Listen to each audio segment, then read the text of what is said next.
Welcome in. It is Brad with College SportsCast. We got Georgia stunning Tennessee. We got Miami rolling USF. We got Brian Kelly acting like a fool at press conferences.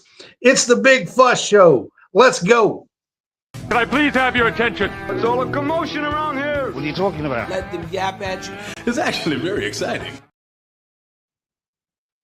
Welcome in, guys. It is the Big Fuss Show with College SportsCast. I am Brad. I've got John Hammonds on here with me. What is up, Hammonds? What's up, man? What's going on, brother? We are here to have a good Big Fuss Show with you guys tonight and have a little bit of fun. If you're here with us on Facebook, just want to say we appreciate you. We are growing and growing. We crossed over 55. We crossed over 5,600 in the last couple of days. So we keep growing. We appreciate you. You can send us stars to help support us, or you can subscribe to our channel for just 99 cents a month. It is the deal of the century, 99 cents a month. And I say that and just kind of joke around with it. But you do get your own page, your own chat, and a few other things if you join us for just 99 cents a month. And we would appreciate that. It does help support us. If you're on YouTube with us, we appreciate you as well. We're trying to grow YouTube just as much as we are Facebook. And we appreciate you being with us as well on either platform. If you're on the Real Fresh channel, I want to say thank you for watching us on the Real Fresh channel. I don't always say that for the shows. I probably should. He does say that for us most of the time. So if you're on the Real Fresh channel, I also appreciate you. Check them out. They have a lot of good shows.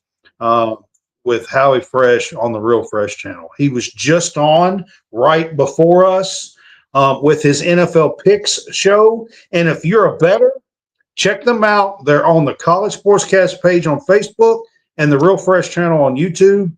They get like 70% of their locks. So if you're trying to make some money and you're a bettor, check out their Fresh Takes NFL Picks show because they will make you some money. All right. With that said, we're going to get started with the Big Fuss Show. We are going to have a little bit of fun here with you this week. Before we start out with some fun, though, John, we always start out here with the new weekly AP poll. There is a new poll out for week 4 of college football.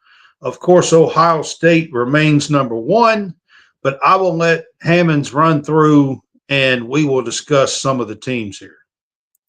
Penn State's number 2. LSU is 3. 4 is Miami. 5 is Georgia. 6 is Oregon. 7 is Florida State. 8 is Texas. 9, Illinois. 10, Texas A&M. 11 is Oklahoma. 12 is Iowa State. 13 is Ole Miss. 14 is Alabama.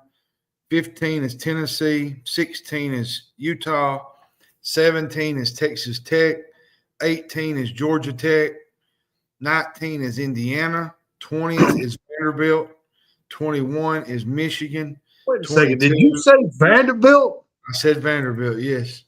Oh, my God. The world is coming to an end. It's falling apart as we speak. 21 is Michigan, 22 is Auburn, 23 is Missouri, 24 is Notre Dame, and 25 is USC, and South Florida and South Carolina dropped out. All right. I'm going to start with USC. How did they get in the poll here? I mean, they beat Purdue by like 16, was favored like 25 or 30. I don't know. Purdue is not great. But I'm going to be honest with you. There's a few teams in here that I have some questions about. Why is Notre Dame still being we're going to talk about Notre Dame later, but yeah, 100%. Why is Notre Dame hanging out at number 24 and they're 0-2? Well, I think some of that is the fact that they played two quality opponents, Miami and Texas A&M, and the success last year. Now let's be honest, Brad. They're Yeah, 0-2. yeah. But did you lose? Yeah, I agree with you. They're 0-2, and the defense is not as good as it was last year. They gave up They 27 gave up points. 41 points to A&M at home. Yeah, gave up 27 to Miami, and their secondary got absolutely shredded by A&M in South Bend Saturday night. So the rest of the schedule for them is a little bit easier going forward, but their playoff hopes are on life support right now. You think? All right. I do want to get to Vanderbilt. I made a joke about Vanderbilt, but honestly, bravo, props to Vanderbilt, to Diego Pavia, to Clark Lee. I mean, the job that he is doing in Nashville at Vanderbilt in the SEC right now, the last 15 months is pretty spectacular. I mean, it is. Vandy came into the game Saturday as an underdog. They carry a chip on their shoulder, Brad. They went into Willie B, and they just beat a Gamecock squad that was really, really good. You got to give them credit where it's due. Clark Lee's done a really good job with them. They play blue-collar football. They get after you. They play physical. They got a really good quarterback in Diego Pavia. New Mexico State 2.0 could win games in the SEC. Yeah, I mean they're really putting it together. They got two winnable games coming up.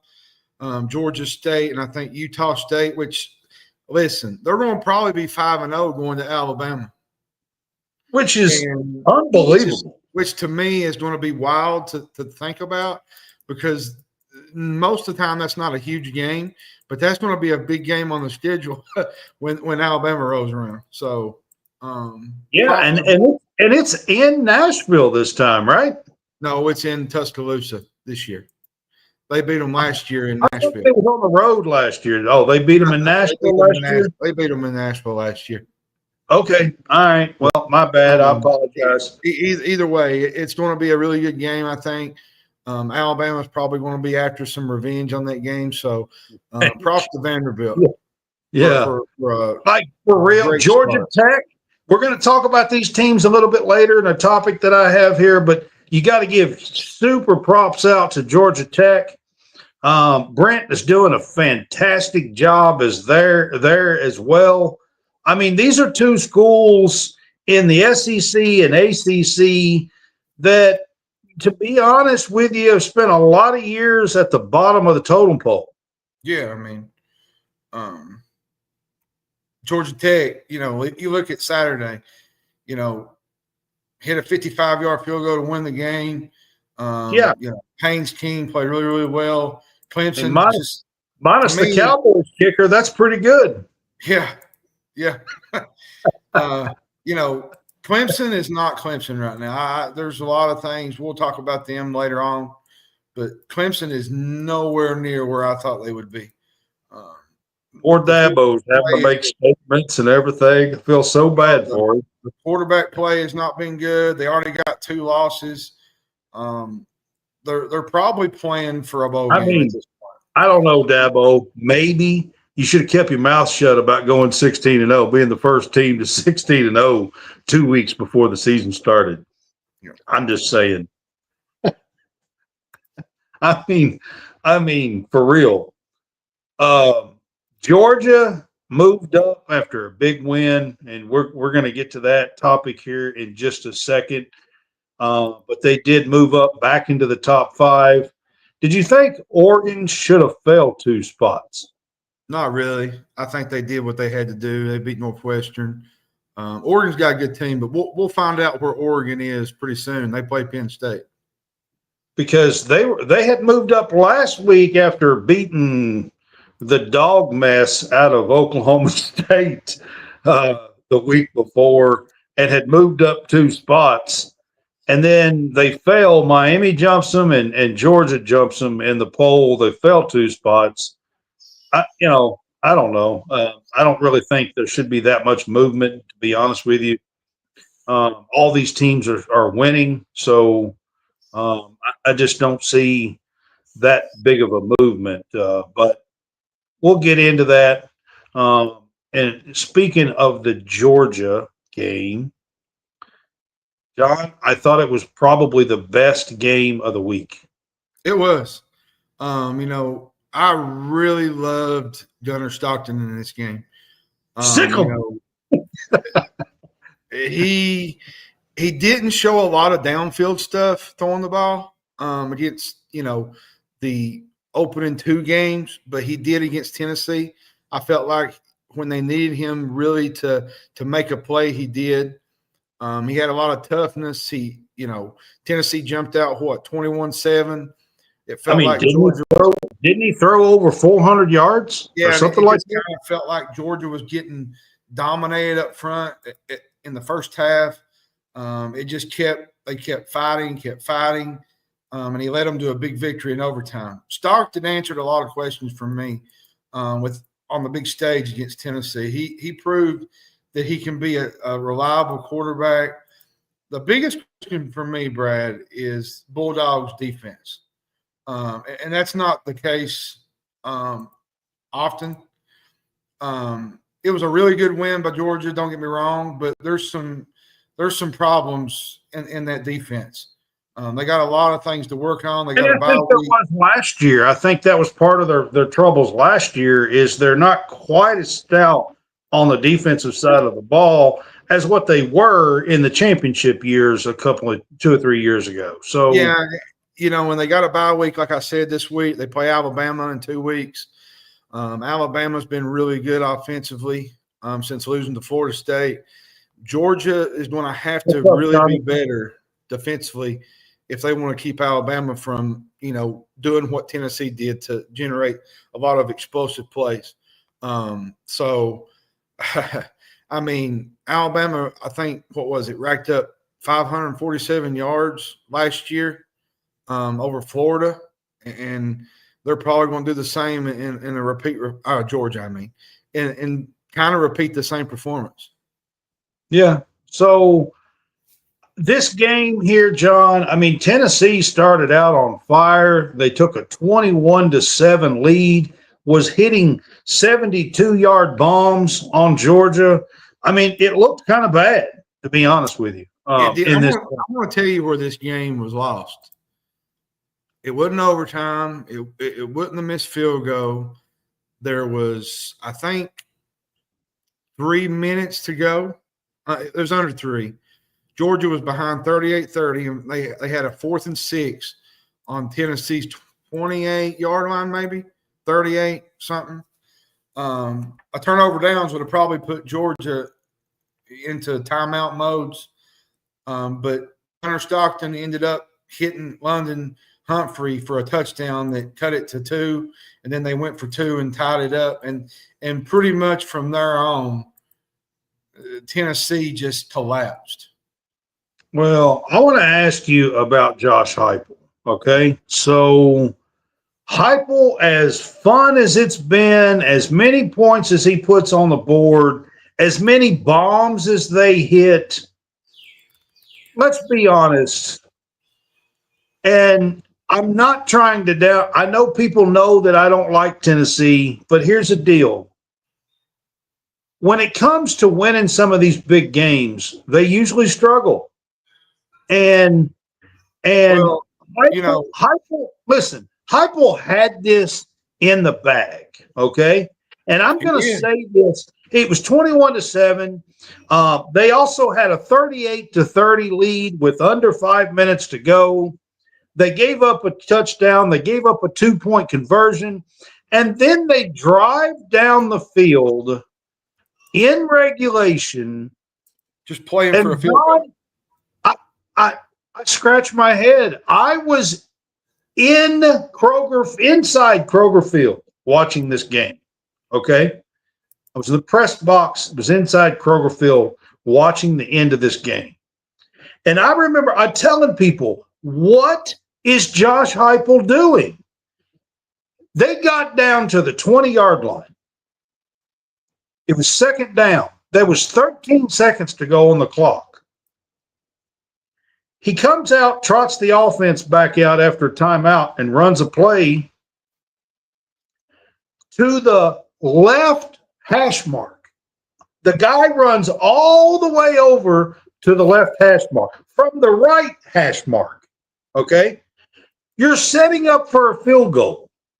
You got 13 seconds left. You need one field goal to win the game. Okay? He runs a play all the way to the left hash mark from the right hash mark. Then he calls another timeout. There's 7 seconds to go. It's third down. He calls a timeout.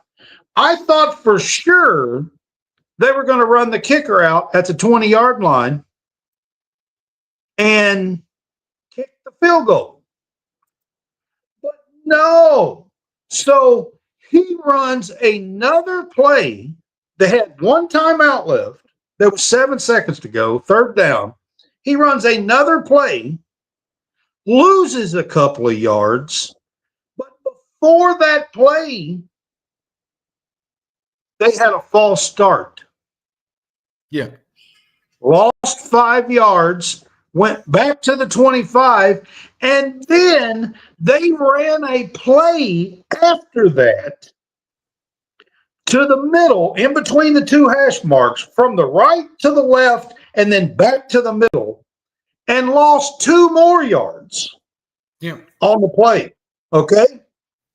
And then they kick a field goal that was 45 yards when they could have kicked it on second down, and it would have been a 37-yarder. Yeah. I'm sorry, but what are you doing, Josh Heupel?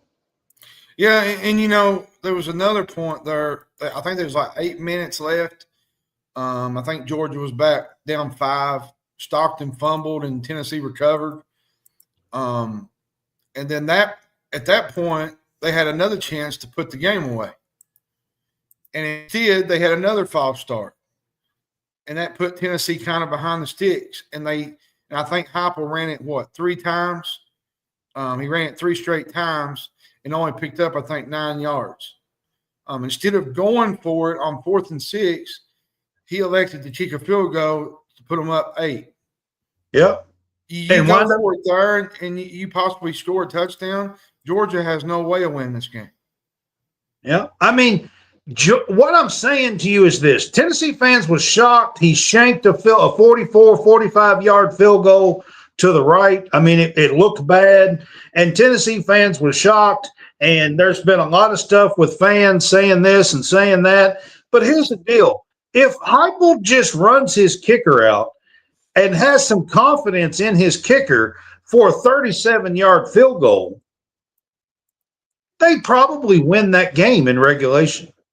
There were a lot of decisions that were made that we could go back and we could replay this whole game and change a lot of things. Like I said, the field goal situation, I thought that was a little bit risky, the 48-yarder. Say you missed that kick that don't put them up 8. Georgia gets the ball back. At that time, I really thought that Heupel would put the leather to the throat, and he would go for the throat punch. Instead, he elects to kick the field goal, go up 8 with maybe 5-6 minutes to go, which in that case, you're still doing really great because they got to score a touchdown and 2-point conversion. But you make a play in that situation and score, Georgia probably don't win the game. Hey, listen, I sat here and talked about Tennessee's side of it. Got to give Georgia a ton of credit for fighting and fighting and fighting and fighting. They were down 21-7. They come back, took a 24-21 lead. They scored 17 straight points. Tennessee jumps back ahead 28-24. I mean, it was a back and forth game, and the Georgia Bulldogs never gave up. No, they didn't. Never gave up. They kept fighting. and they knock off the Tennessee Vols in Neyland Stadium, 103 or whatever thousand crazy fans. I mean, that's a tough place to go in and win, and you got to tip your cap to Kirby Smart and the Georgia Bulldogs. Plain and simple. All right, we're going to move on to Miami, and they pretty much manhandled and rolled past USF, the South Florida Bulls. Of course, they were coming off 2 straight top 25 wins, handling Boise State really well, handedly, and then beating Florida last week. And they come in kind of hot. Their quarterback had been playing well. They had won 2 top 25 games. They come to Miami and run into a buzzsaw with the Miami Hurricanes, number 5 ranked Miami Hurricanes last week, John. I think it was like, 49-17 or something? Yeah. It was Miami, and Carson Beck, the ex-Georgia quarterback, really is playing well. He might be playing as good as anybody in the country right now. Big win for them. USF was really not even in the game, let's be honest. There was a lot of momentum on USF side coming in. They beat, like I said, Boise State. They beat Florida. Miami's been impressive. They beat Notre Dame. They've looked every bit like a national title contender. USF has got a lot to be optimistic about, though, because their conference is winnable, and their conference is there for the taking. That, hey, if they don't lose another game, they got a shot at this thing. There's several pretty good teams in the AAC, but yes, I feel like the line was really good for Miami. I thought the receivers were really good. Redemption tour part 2 for Carson Beck, more or less. He's doing his thing. I think their defense is playing better. Hey, outside of John Mateer, is there another quarterback in the country playing better than Carson Beck right now? I don't think there is. He finished with 23 of 28, 340 yards. Now, he was intercepted 2 times, but there was a lot of things there. Like, he had one was a deflection, which was not on him, was not a lot of his fault. But I felt like he's played to his level that he's wanted to be playing at. Now the game was delayed for 1 hour and 42 minutes, but I don't think that really changed much at the end of the game. At the end of the play of this game. So I have not been a Miami Hurricane believer. I will say that over the last 3 years. I know they have nearly been there almost every year, seems like, and then all of a sudden they make a stumble right at the end. Mm-hmm. I'm not there yet. They look good so far, but they're going to have to keep it up. They play the Florida Gators this week. We will see. I'll mention that game a little bit later. But we're going to move on to the next subject, John, and this is a big one. Notre Dame drops their game in South Bend to the Texas A&M Aggies. They lose with 13 seconds to go, give up 41 points, and fall to 0-2, and somehow stay in the top 25. This game, to me, is really telling, not so much on Notre Dame, but so much more on Texas A&M. Texas A&M under Mike Elko is going to be a really big problem. They're going to be good. These ain't your same Aggies. I mean, they look good, but again, they gave up 40 points. The defense, I'm not 100% sure on. you look at Offensive, Notre Dame. yes. You look at Notre Dame. You know their path to the playoff is they got to win out. Basically, you know, you lose to A&M, that's vanished. Their path to a Irish are playoff 0-2. is They like failed that. to two ranked opponents. There's very few wins on this schedule that offer signature wins. Let's be honest. Now, Boise State might be one. USC's probably maybe one. But you look at last year, Brad. They lost to Northern Illinois. Yeah, they still got to the college football playoff. They won everything else. They won everything else, yes. But they didn't have that extra loss like they do to Miami. Have you noticed that Marcus Freeman starts the season terrible? Every year. I'm just saying. This is a running theme for the Notre Dame Fighting Irish now. You know what's really surprising is they've only had one sack in 2 games. And that's not your normal Notre Dame defense.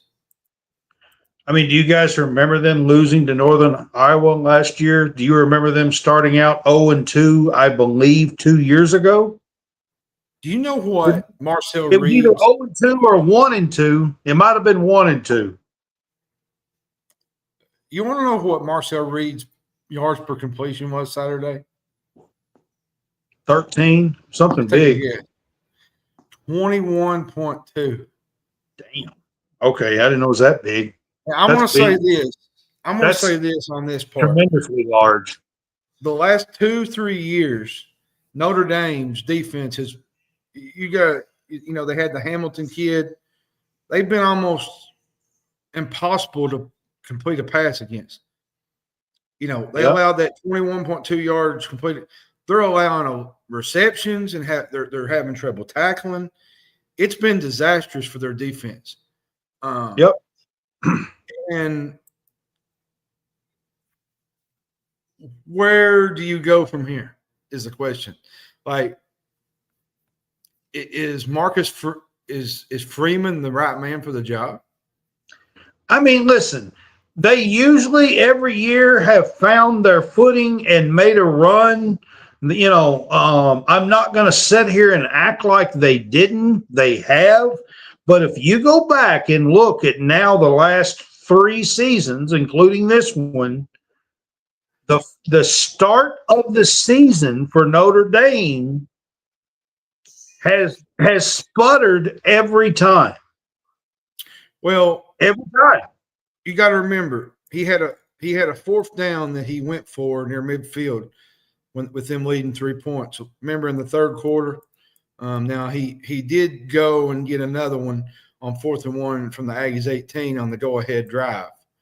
But there was some questionable play calling in this game from Marcus Freeman. The field goal.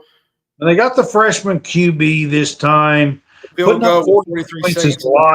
It has to do with the defense, if you ask me. But you know, they had a sack, they had a snap that was botched, which almost gave A&M more points before halftime. There's just a lot of issues here. The Fighting Irish, and it's not like they're getting blowed out. That's the thing. Like they're playing these teams tight, and they are. But the Fighting Irish is going to have to find their fight. I will give my all for Tennessee. That's a sign for Tennessee, but they need to give their all for Notre Dame. Is all I can say at this point. I mean, they're going to have to find their fight. Is all I'm going to say, because you cannot drop any more games and make the college football playoff. No, it's not going to happen. It's not going. Which they play Purdue this weekend on the road or at home. No, wait a minute. Is it on the road or is it away? It's at home. It's at home. Yeah. They play Purdue at home. So, which they got Purdue. Touchdown, Jesus is all I can tell you. They play Purdue, then they go to Arkansas, and then they play Boise State. And Arkansas is not going to be a slouch game. That was a joke, John. I know. I heard you. All right. I think this is a big one for this past weekend, John. I mean, there was two big upsets. Georgia Tech and Vandy pulled major upsets. Both teams were unranked and beat ranked opponents, Clemson and South Carolina, respectively here. And both teams, Clemson and South Carolina, have now fallen out of the top 25. Clemson was 12, South Carolina was 10, and they're both gone. Fell completely out.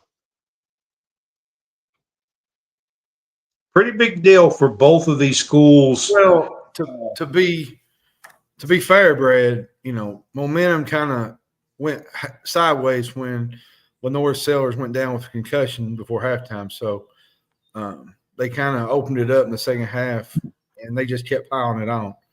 And they had Luke Doty in the back as the backup, and he just 31-7 at home is an ass whooping. Let's be honest. It is. I agree. And then you got Georgia Tech beating Clemson. They've been knocking at the door for a while. And listen, I don't know if y'all saw the field goal that ended this thing, but the time was running out. They did not have a timeout. I don't know if you saw the end of this game or not, but they had to short field goal. Like, they ran the team on. Time was running out. They did not have a timeout. It was wild. You wasn't even sure they were going to get it off. And it was a 55-yarder to win this game. What makes it even amazing is, Haynes King led a 10-play drive to get them in that position. To win that game. They set the tone from the start to the end of the game. Now, Clemson tied it up at 21 with, I think, 3 minutes to go. Klubnik took them down the field and scored. But like I said about Clemson, there's some issues there that need to get fixed really quick. And I'm just telling you, if Clemson wants to get back to where they want to be, they're going to have to stop this. This has been an occurrence the last, Brad, 3 years. Listen, Dabo's got to quit talking in the offseason so much. He does that every year. He's got to quit talking in the offseason so much. He did tap into the transfer portal a little this year, a little. So he did make that move a little bit here. And Klubnik is back. Klubnik had a really good year last year. I'm not sure. Garrett Riley, or is it Garrett? Yeah. Garrett Riley is the offensive coordinator there. I don't know what the issues are. I don't really understand it. But that offense, the Clemson Tiger offense, should be better. They should. And I'm going to kind of go back real quick to Vanderbilt. A lot of people don't know Vanderbilt had a 16-game losing streak to South Carolina. 16. Yep, and that was the first time since 2007 that Vandy had won a game, Power 4 conference versus a ranked opponent since 2007. I'm going to be honest with you, Brad. Their run game was really spectacular. They had a really good run game. South Carolina had a top 15 run defense. Vanderbilt really didn't dominate up front offensive, but they ended the night with 2 touchdowns on the ground. I think they just kind of wore South Carolina down. James L. Lassiter. He's really good for them. He's actually a walk-on. Yeah. Vanderbilt. I mean, listen, if you're an underdog fan, these two teams, Georgia Tech and Vandy, in their leagues are definitely underdogs in the ACC and SEC, respectively. Most years, this Vanderbilt team would be double digits. Losers. Oh, yeah. most years. He has changed the culture partly. He's changed a lot of things. That streak Saturday, like I said, they played in front of a sold-out crowd in Nashville opening weekend. Vanderbilt has people believing, and they have their fans believing. They just can't slip up against Georgia State on Saturday. They can't. That's another thing, like the whole revenge thing, and not letting one game turn into two games, because they did last year. That was part of why they fell out of contention, was things, even though they won some big games, including Alabama, but they lost to Georgia State. And by the way, I wrote a Vanderbilt article while we're on the Vanderbilt subject. I posted one about Vanderbilt today, so go check it out on Stadium Rant. Yep, absolutely. You can also check out our articles right now on Yardbarker. Pretty awesome. Stadium. Be honest with you. All right, John, we got to get to this. This happened on Monday or maybe Sunday. Was it Sunday or might have been Sunday? Might have been the day after. I think it might have been Sunday. But anyway, the first two coaches that were fired, this is after just week 3 of the 2025 season. UCLA fired Deshaun Foster, and Virginia Tech fired Brent Pry after week 3. Both of these teams started the season 0-3. Both teams do not look good. Virginia Tech got trounced by Old Dominion at home. Not great. It was ugly. It was ugly. Now, UCLA is close to becoming the first power conference team since 2015 to go 0-12. I mean, it could happen. I'm going to say this. This is where I want to have my rant. You care if I have my you call it, but I like Deshaun Foster. I think he's a good guy. He was a good player. He was a good player for UCLA. Yep. Now, his coaching abilities are questionable. I mean, he's only got to coach for 15 games. He's only got to coach for 15 games. Here's what I would have done if I was the administration. I would have let him finish the year out, buy him out at the end of the season, and try to find a new coach. Here's where the problem is, and this is where I get mad about this. You now have the situation where the portal gets involved during the middle of the year. Both of these schools yesterday, the transfer portal opened for 30 days in season. Yeah. And when you fire the coach, a lot of these players are going to be like, I don't want to be here. Well, and you got to consider UCLA, the last 3 games, Brad, they were outscored 108-43. Yeah, it wasn't good.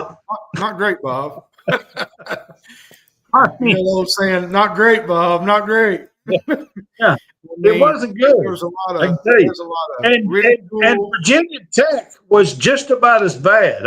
I didn't see the final score, but Old Dominion, by the way, Old Dominion beat the snot out of Virginia Tech Hokies at home.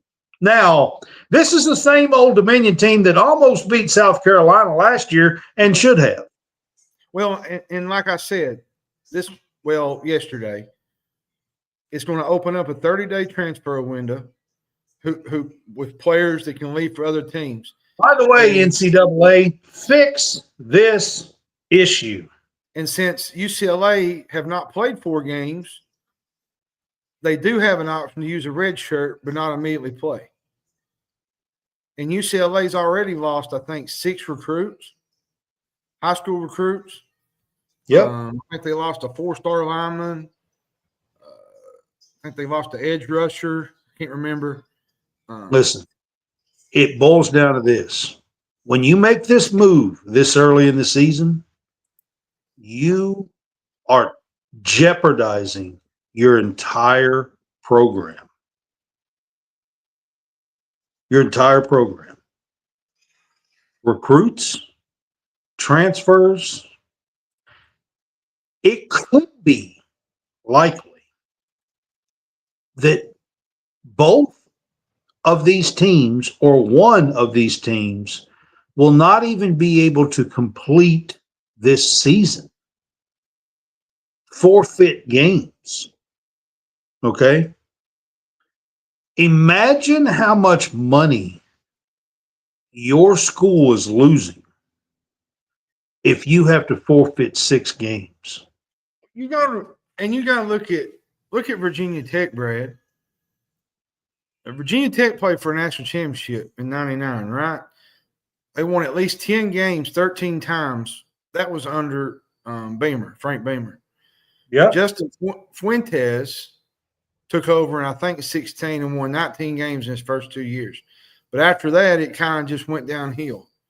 That loss Saturday was probably the most embarrassing ones I've ever seen from a leader standpoint. And UCLA's had some good years, good players over the years. This could impact the roster too because it's less than 5 games. So they're going to probably be able to do the same thing they done at UCLA. And now Virginia Tech plays Wofford, I think, this week. And then they go to NC State, which is not going to be great because NC State's playing really good right now. So there's some names out there. I mean, some names I've heard from some people. The South Florida coach, Goish. Yeah, but who's going to leave their program 3 games into the who's leaving in the middle of the damn season? No, nobody at this point. I just don't get why you are jeopardizing your entire program. Yeah, in the middle of the year. Yeah, that's what I don't understand. And the NCAA, please fix this issue. This should not be. I understand that the coach left, and everybody's going to scream, well, the coach can do it, so can the players. Well, if the coach can do it, so can the players. Well, I mean, come on, people. This is in the middle of the damn season, okay? I understand that the players should have that option, but that option should not – wait a second. That option should not freaking start until the season is finished. Well, and that's, he only coached 15 games. And you're basically saying we're going to throw you out the door right in the middle of the year. And here's another issue I have with it. Right now, they're in talks and most likely going to pass in January only a 10-day transfer window. One time in January. If we're only giving these kids 10 days in January, why the hell are we still giving every school 30 days after a coach leaves or quits or is fired? Can you answer me that? Why in the hell, if we only given them 10 days in January to make this decision, why in the hell are we giving these kids 30 days after a coach is gone? I'm just saying none of it makes sense. It shouldn't be 30 days, and it should not open in the middle of a damn season. I mean, was it year 4 last? Jim Larinaga in basketball? Was it a year ago or last year or whenever? Miami, The bowl games have been canceled. Some of the football The bowl games have been canceled because so many kids put their name in the portal and they can't make the trip. Here's the Guess big what? question. Guess Here's what? the big question. That's going to happen in week 4, week 5, week 6, Here's the the rest question. of the damn season. What's going to happen when they can't field a team? That's what I'm saying. The rest of the season. Imagine how much money you are costing not only your school, but if this is the the ACC or the Big Ten. How much TV revenue are you costing your conference by having to forfeit games? It's insane. And it needs fixed. It's absolutely insane. All right, we're going to move on to something I think is kind of funny, something a little foolish here. We're going to move on to Brian Kelly. I don't know if you guys, Brian Kelly gets the win in Baton Rouge on Saturday night, 20-10. And the very first question when he steps up to the mic, John, I'm pretty sure Brian Kelly didn't like it. He didn't. He went kind of, I know what he was mad at. He said he was sick and tired of these questions. He was talking. They was kind of going after the offense. They only scored 1 touchdown against Florida on Saturday. He said we played to win the game. He went all Herm Edwards on everybody. He said, "What do you want me to tell you? I just laid it out for you. We played the game to win the game. We played the game to win the game. We played to win the game." He went all Herm Edwards on it. I don't know what you want from me. What do you want? For us to win 70-0 against Florida to keep you happy? Yeah. Oh, it was epic. I loved it. It was fun. I laughed. And then he kind of come out was it Monday, and he apologized for the rant, and he said he texted the media member that he lashed out at. So I wanted to say more, man. Like, I'm serious. Every one of them that I could think of, it all ran through my head. Yeah. You played to win the game. Oh, I wish I had that clip somewhere. I mean, it was just funny. Listen, he's winning games in Baton Rouge. He stated out they're 17-1 in night games. Since he's been there, he said we win games. These kids work hard. He had a big rant, Yeah. And what's up, Dave? What's up, Dave? But it was really funny. I thought it was funny. I'm sure the guy that he was talking to that asked the question probably did not think it was funny. I am in the media. That could happen to me. I'm just saying, I get it. Okay. But at the same time, if it did happen to me, I hope I could be lighthearted about it. He kind of brought up, he said the football team has worked their tails off. And, you're spoiled. He said, you're spoiled. Yeah, he told the guy that they're spoiled. The press was spoiled. He acted as if he was like telling them how they microanalyze every game, and he acted like he sincerely loved the Louisiana press. Is all I'm going to say. It was kind of funny. Again, that could happen to me. I'm not saying I'm in front of Brian Kelly, but I have been in front of some people. And listen, I was in front of Vic Schaefer last year, and I don't know if y'all know about Vic Schaefer and the girls and the women's basketball, but he can let it out there.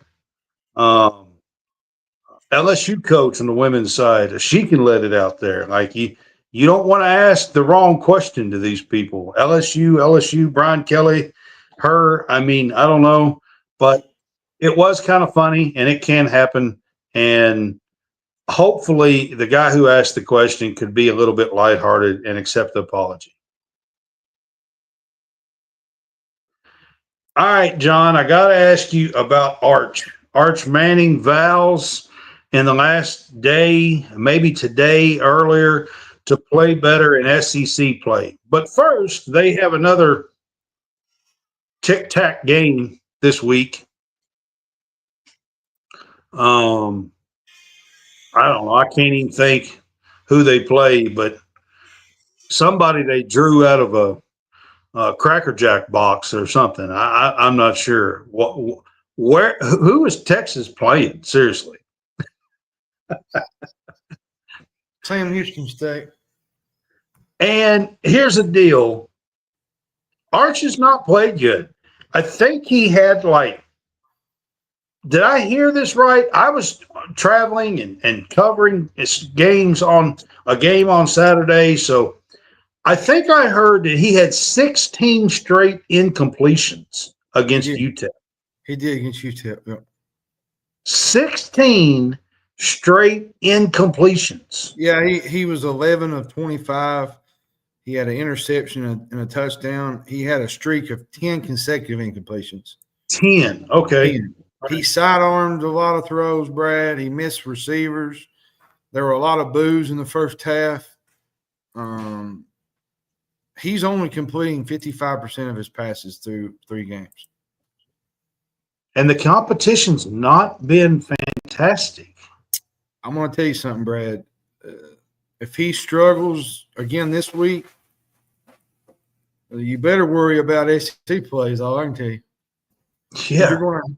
I mean, I'm even talking about teams like Kentucky and Vanderbilt, and now, to be fair, Texas has probably got one of the better defenses in the country. They might be the best defense, and they're going to keep them in games. They're only putting up 24 and 27 and stuff on some of these not great schools. But they're going to have to score to win some games, and especially games like Georgia, and especially Florida coming up when they go to the Swamp. Yeah, I mean, so you better get it figured out with Sam Houston State. They're on their 3rd season at FCS level, so it can't be great. So I get it. I mean, listen, I'm pulling for you, Arch, to be honest with you. I was I'm going to say this. 25, 26, 27 years ago, I was never a Manning fan. There was a big reason for that, probably. But Peyton, Eli grew on me over the years in the pros. And listen, not just because they can throw a football and they won some Super Bowls. They're fantastic people. And they help a lot of people and give back and do lots of good things. You do. And this has nothing to do with Arch particularly. Outside of him, he's a part of this family. But because of some of this, just for me personally, I do pull for Arch to play well and to play good. And so far he has not done that. So hopefully he can show better down the road and that he can play better in SEC play. All right, John. We are. This is going to be the good, the bad, and the ugly. I love this part of the night. This is not going to be the last segment because I have a quick little rundown of a few games for this coming week. But this is going to be towards the end of the show here, John. This is something we have a little bit of fun with each and every week. A little segment that we have here called The Good, The Bad, and The Ugly. And this week, John, we're going to start with the good of week 3. What do you have for your good for week 3? My good, I'll probably go Georgia. I felt like they played really, really well. They kind of silenced the doubters on their offense a little bit. Another good would be Vanderbilt. They look like a solid middle of the pack, upper half SEC team. And my third would be Georgia Tech. I don't know if they'll win the ACC, but there's no denying, Brent Key gets his teams up for these games. Haynes King deserves a really big trophy for the way he puts his body on the line every single week. He does it every single week. He's so tough when he comes through there, and he just beats and bangs, and he just finds ways to win. And that's what I really like about this Georgia Tech team. All right, so that's going to be your good. If you're going to pause here, I'll do my good for this week. I want to start with Tulane, the Green Wave. Listen, everybody kind of started the season out with Boise State, and then everybody jumped ship to USF, the Bulls, after they beating Boise State in Florida. But Tulane has started the season well. They took out the Duke Blue Devils, ACC power. I mean, not a power, but an ACC school that is done pretty well. They went 9-4, I think, last year, John, and had a couple of 9-win seasons over the last 2 or 3 or something like that. So Duke has played pretty well the last few years, and you don't see a group of 6 team that's favored over a Power 4 conference team very often. And John Summerall and the Green Wave took care of business against their former quarterback, who transferred out of Tulane to go to a Power 4 conference, and beat them. And John Summerall and the Green Wave beat them. So bravo to Tulane and the Green Wave. I'm going to give them one of my goods. My other one,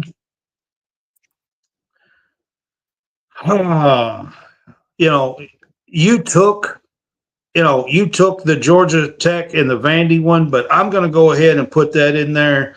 Listen, these two schools have been downtrodden in the ACC and the SEC, and have spent a lot of years at the bottom or near the bottom. And it's good to see these two schools being back and competitive in power conference football, to be quite honest with you. So, John, what's your bad? My bad, I'm going to go the backyard brawl. Pitt. They had a 24-17 lead, I think, with 3, maybe 2 minutes to go. And Narduzzi decides to punt and give West Virginia the ball back on. It might have been 4th and 4, 4th and 5, something.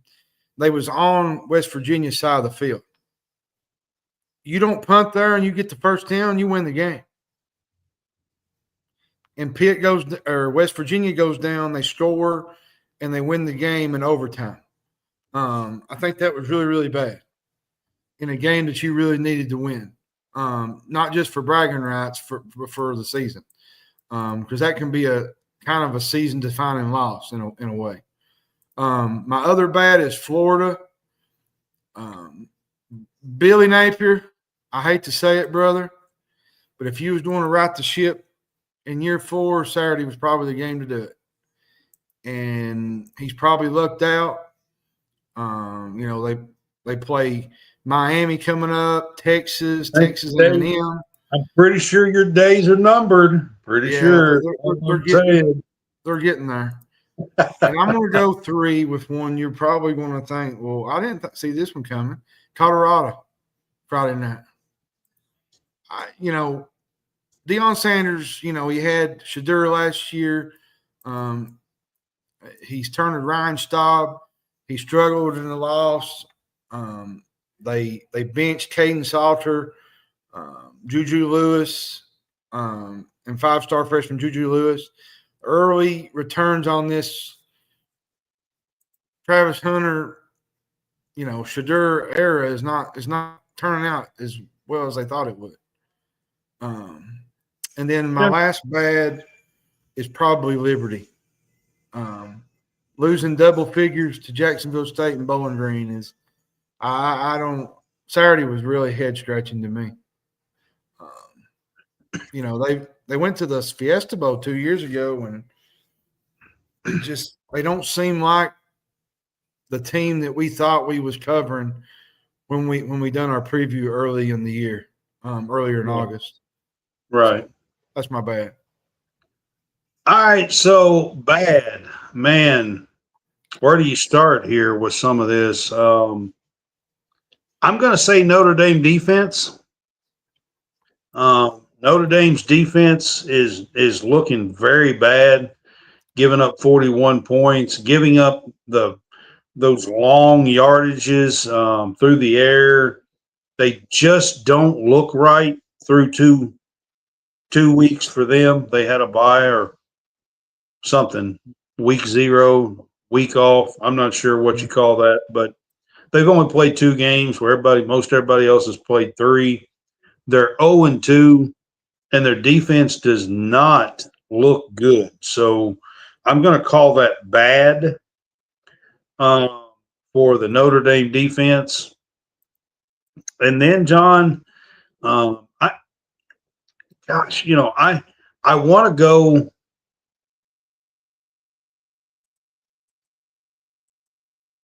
I think I'm going to have to go.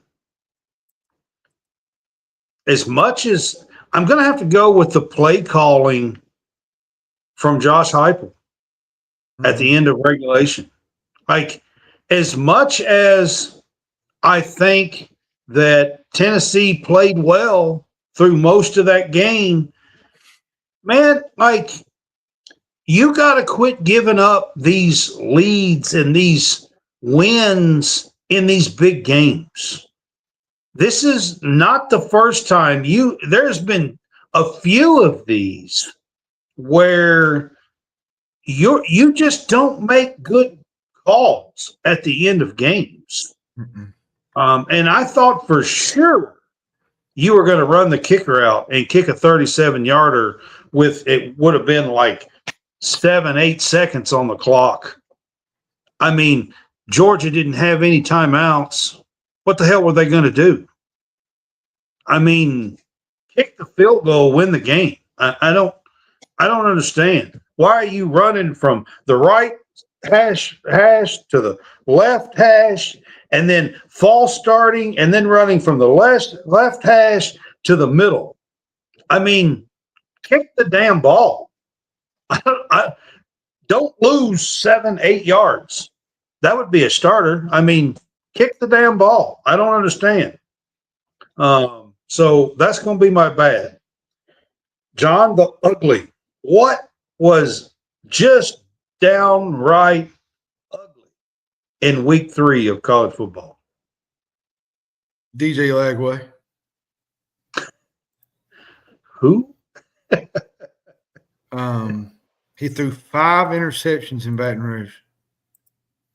Yeah, that's in a game that Florida's defense played well enough to win the game.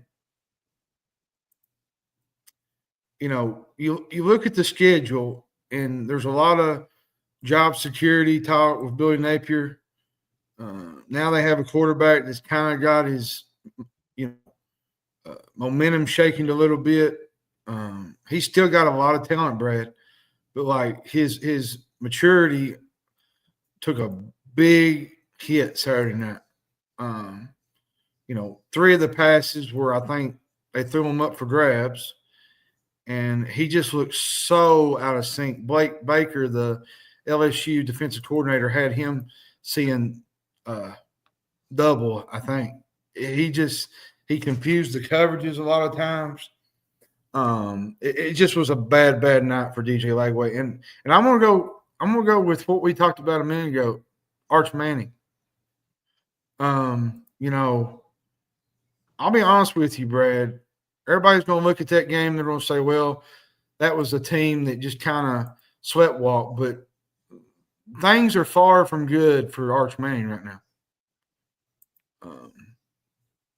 You would think that Arch would throw up some huge numbers. They're good from far from good. with these with these teams that they're playing. He looked like he didn't even look like a freshman. He just looked like a guy that just not a great quarterback. Yeah. And I don't know. It's still early, but good quarterbacks don't go out and do what he's done the last 3 weeks. They kind of figure it out as they go. That's true. All right, I'm gonna go with Mensa from Duke, and I'm just you leave Tulane to take reportedly $7 million. I don't know if that number's true. I have no idea, but reportedly he left Tulane to take $7 million, and you go back to New Orleans and get beat by your former team. It was in Duke, wasn't it? No, it was in Tulane.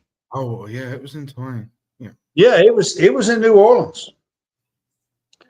That was on the road for them. And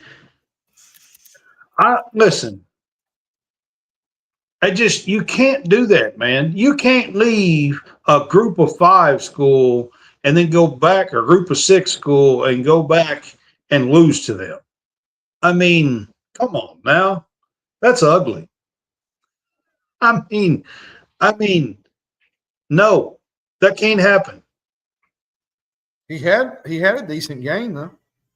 He did, but they lost. Yeah, they lost. So they were down 2 touchdowns in the fourth quarter. They got beat by 7, but I mean, I got another ugly before we shut it down tonight. My last ugly, and we talked about this preseason because you said I don't know how it's going to stand, is Wisconsin Saturday. Yeah, that was pretty ugly. I get it. It was Alabama. Ryan Williams played really, really well. Ty Simpson played absolutely outstanding. Alabama, I think, is trying to get it together and figure it out. But the way Wisconsin played was just downright ugly. I agree. No enthusiasm, no will to win. It was just like their pride was just smashed. Yeah. I mean, look, they were 2-0 going into that game, but they sure didn't look good against Bama. That's for sure. They did not. I was actually somewhere. I don't remember where I was at. I think I was just out running around, and I turned the score on. It was like 28-0, like first half, second half. Yeah. Something of that nature. And I was like, are you kidding me? Now, I didn't think Wisconsin would go in there and win, but I thought they would at least keep it competitive for the first half because they got a decent defense. But that's another coach that's on the hot seat. Yeah, absolutely. I do have one more for my ugly for week 3. Dylan Stewart, that can't happen, man. Like, it just can't happen. You can't get thrown out of games. You just can't, like, your team needs you. Sellers gets hurt. Dylan Stewart gets tossed out of the game. And that just can't happen. Like, getting beat 31-7 on your home turf, where the sandstorm happens and all that, and you talk about what a great atmosphere it is and all that, between Sellers and Dylan Stewart, that can't happen. You can't let Vandy come in and spank you 31-7. That's ugly. Yeah. And I will say this, to add to that, he'll miss the first half of the Missouri game now. Yep. He will. Which hurts his team altogether. All right, John, we're going to take this is going to be a quick but just a quick little rundown here of 4 games upcoming this week. I like this one. This was an intriguing game on Saturday. You've got Jackson Arnold taking on his former team, the Oklahoma Sooners. He's with Auburn now, and Auburn's been playing well. And the Sooners with John Mateer have looked – they ain't getting a lot of pub in the SEC, but they look really good. They look real good. They won against Temple Saturday. The week before, they beat Michigan. Mateer has played at an elite level. Should be fun. Jackson Arnold went up against his former school. See where he is in progression. Auburn didn't look great Saturday. Auburn did not look very good. This one's in Norman too, right? I believe. Is. And I'm going to be honest with you. Auburn did not look good against South Alabama Saturday. There were some issues offensively, defensively. They gave up a lot of yardage to South Alabama. Oklahoma's got a decent defense. And this should be one of the underrated games of the night or the day. I think so. These are some of the games that I think are kind of going to be under the prime radar that I think are going to be really good games. Michigan and Nebraska play this weekend, John, and I think this is going to be a very underrated game in the Big Ten. I think it will be. I like Nebraska. I think they got a really good team. Dylan Raiola, been throwing the ball all over the field. They're facing an uphill battle probably Saturday. Bryce Underwood. I mean, this is in Nebraska as well, Lincoln, I believe. Yeah, there's some concerns for Michigan. Now, they beat Central Michigan in week 3, but they beat New Mexico. But the Oklahoma game, Nebraska has always been one of those teams that has always come up short.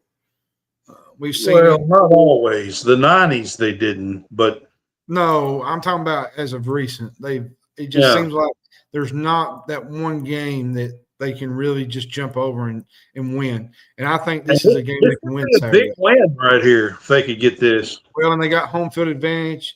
I think they win this game Saturday. That's probably going to be my pick. Honestly, Michigan's just got a lot of issues right now that they need to work through. I just think it's an underrated game, so I just wanted to bring it up real quick. Here's another one that I think is a far, far underrated game that is going to be overlooked. But Tulane Green Wave, who's just coming off of that Duke win at home, travels to Oxford to take on Ole Miss. Look out, Rebels, because this Green Wave team is for real. They're good. Red Slaff, the quarterback, I think he's really, really good for them. I think, you look on the other side, I don't know if Austin Simmons is playing this weekend. But, the guy the quarterback that played last weekend, I'm trying to think.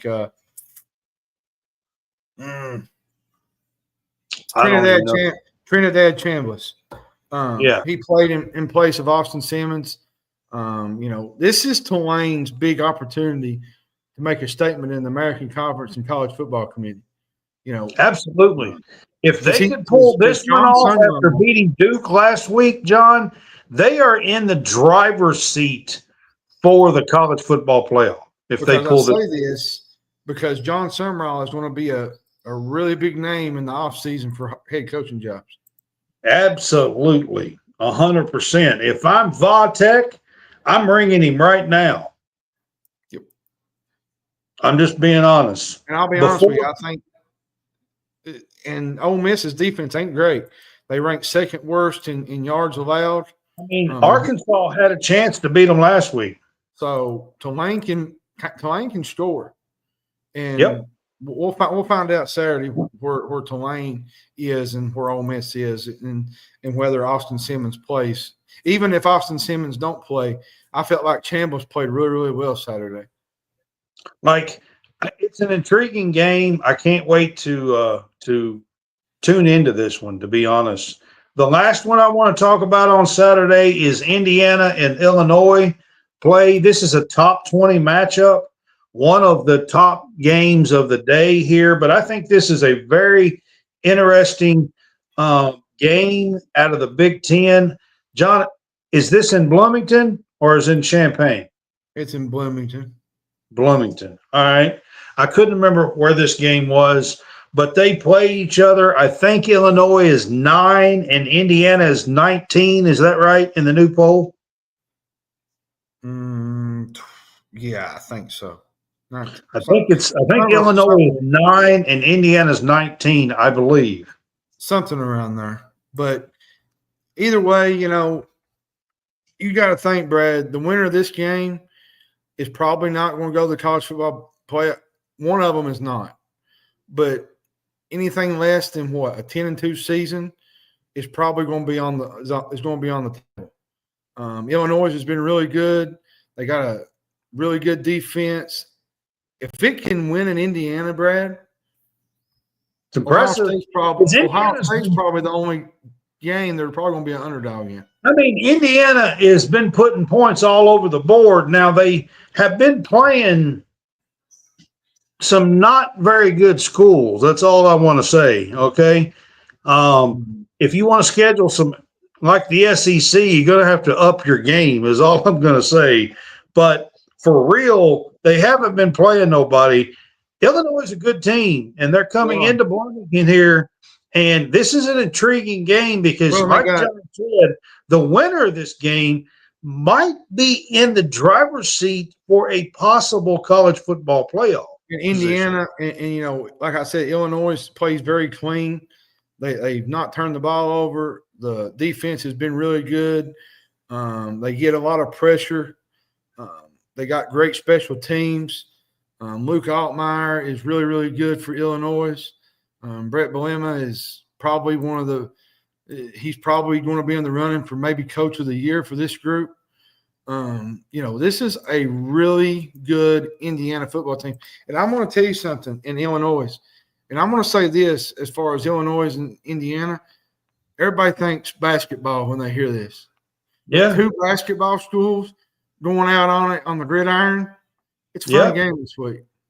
It is. This is a good game to pay attention to on Saturday. I like these 4 games. I thought these are 4 games that most people will think is kind of under the radar. And I think they're all intriguing. So I got a few, but I just want to tell you what mine were.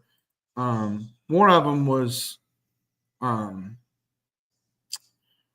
Texas Tech at Utah Saturday. Yep. Yeah, Texas Tech at Utah is another good one. Utah is going to be a tough place to play.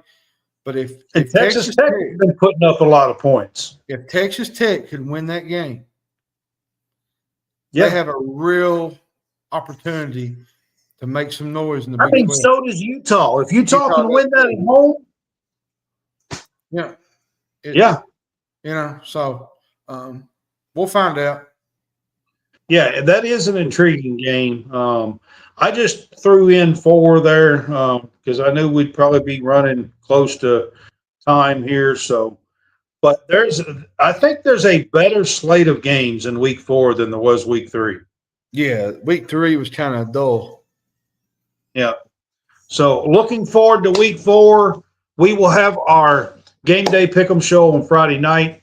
If you are wanting some really cool new tailgating gear for college football this season, check out Home Field Apparel. They have some awesome retro logos, mascots, throwback jerseys, teams, jackets, all kinds of stuff. Check them out. Use our code CSCast. You can get 15% off if you're a first-time buyer. It will help us whether you get a code or not. We appreciate you helping us. And check out the Real Fresh channel.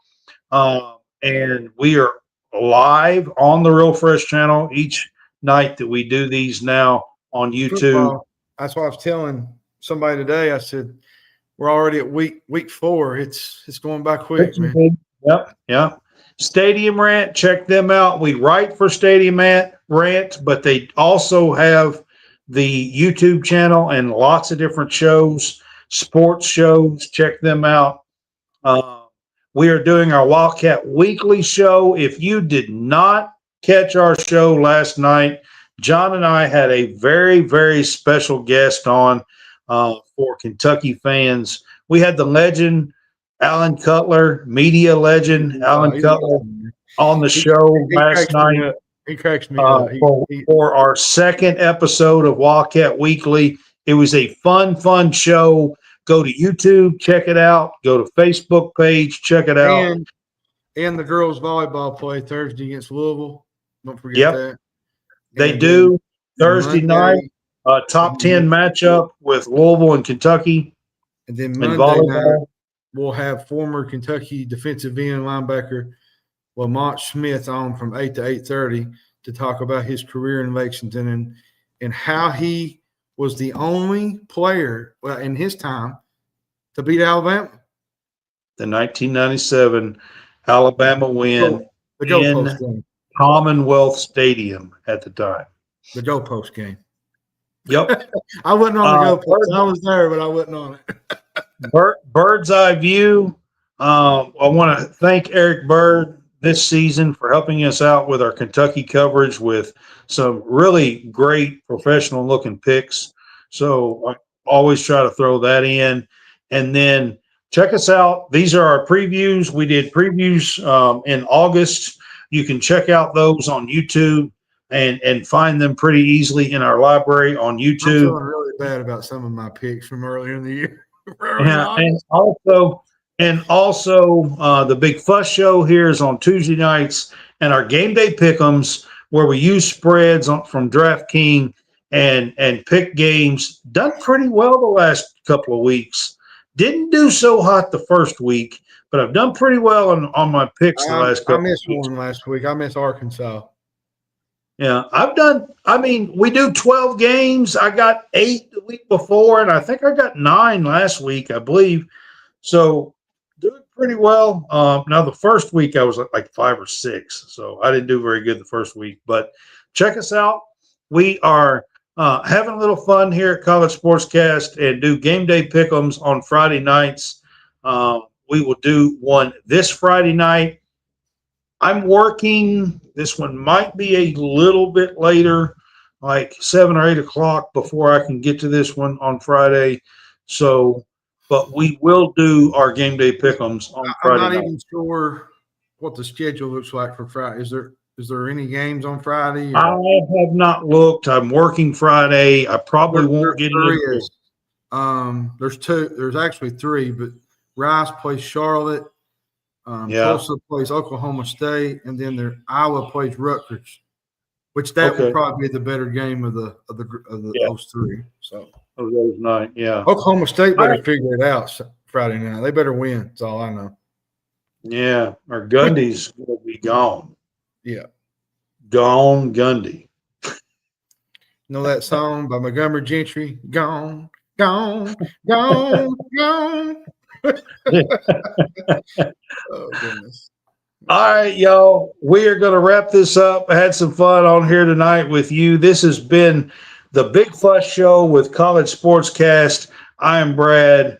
John and I had a little bit of fun, and we will see you guys on Friday night for our game day pick'ems. Y'all have a good night.